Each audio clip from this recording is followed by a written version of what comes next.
Hi అండి. ఈరోజు bourbon biscuit cake చేసుకుందామండి. బోర్బన్ బిస్కెట్ అంటారు, కేక్ అంటారు ఏంటా అనుకుంటున్నారా? బోర్బన్ బిస్కెట్స్‌తో కేక్ చేసుకుందామండి.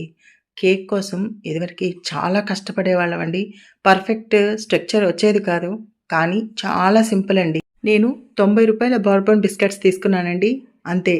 ఒక పావు సేరు పాలు తీసుకున్నాను. చిటికెడు తినే సోడా వేశాను. దీంతోనే మనం మంచి కేక్ తయారు చేసుకోవచ్చండి. అది చాక్లెట్ కేక్. చూసారు కదా! ఎంత సింపుల్‌గా చేసుకోవచ్చో. ఆ బిస్కెట్‌లన్నీ మిక్సీ చేసి మెత్తగా చేసుకోండి. దాంట్లో సరిపడినంత ఈ టెక్స్చర్ వచ్చేంత వరకు పాలు పోయండి. కొంచెం తినే సోడా వేయండి. బాగా బీట్ చేసుకోండి.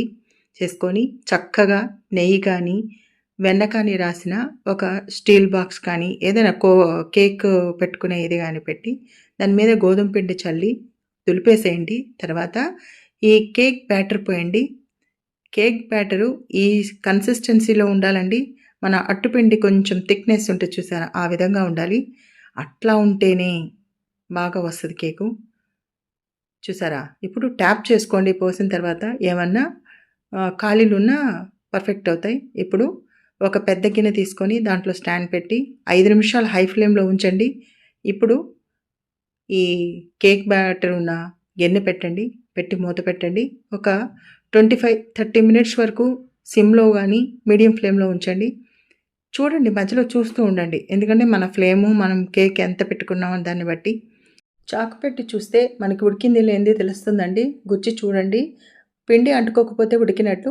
ఇప్పుడు జాగ్రత్తగా చుట్టూ చాకుతో కోసుకొని ఒక్కసారి తిప్పి ట్యాప్ చేయండి. చూడండి ఎంత బాగా వచ్చిందో.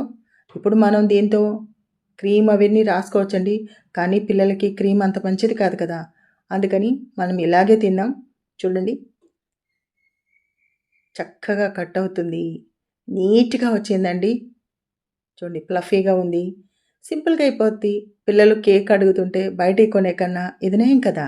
ఒక 90 రూపీస్‌లో కేక్ అయిపోతుంది. సింపుల్‌గా అయిపోయిందండి. మీరు చేసి చూస్తారు కదా! వీరేన్ వైబ్ ఛానల్‌ని లైక్ చేసి, షేర్ చేసి, సబ్స్క్రైబ్ చేసుకోండి.